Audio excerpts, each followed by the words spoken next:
We have Ranking Member Brian Stile. Thank you for coming. Mr. Feenstra, appreciate it. Maria Salazar, thank you very much. Michelle Steele from the great state of California.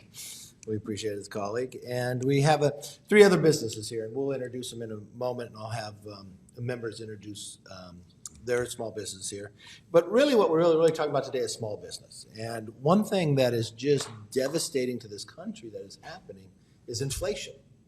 And the problems that is happening under this Biden administration, the mistakes they are making.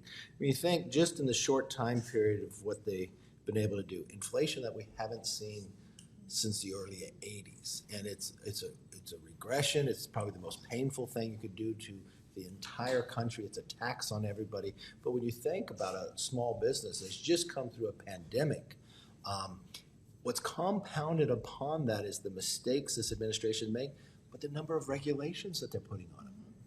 What they say it costs them about 11% more. Well, that's even more inflation upon them. And then the struggling to hire people. And we watched what the Biden administration did was actually paying people more to stay home than to work. So then you watch, I used to be a small business owner, but to go through this right now is probably one of the most painful times.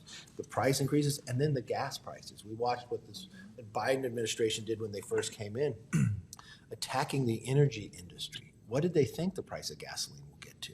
So every small business in there, it's a higher cost with regulation, higher cost of hiring somebody to work, higher cost for goods and services, and then your gasoline, compounding across this. That's why this economy is hurting. Many people believe we're already in a recession. I mean, that means 2 down quarters. We'll see that coming out of the end of June.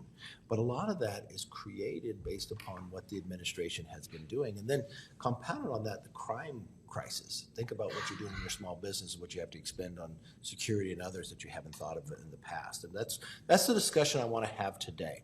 Because the one thing I've learned, have been a small business owner, there were 3 lessons that never left me. The first to work, the last to leave, and the last to be paid. And if you're the last one getting paid and government's making it more expensive, you're not making money, you're losing money. But you've invested everything into it. You just came out of a pandemic hoping it would be better. And then you've got higher regulations, higher gas prices. And in a small business, you really learn the economic responsibilities, but you can't just keep spending money. And that's what this government has been doing, propelling inflation along the way. And you can't leave. It's not a 9-to-5 job. You're not just clicking in. You're working this the whole time way of life. And so what I really wanted to do is talk to the members. I want to introduce them, hear from them, but then we've got 3 small businesses here. We want to hear from them as well and get input.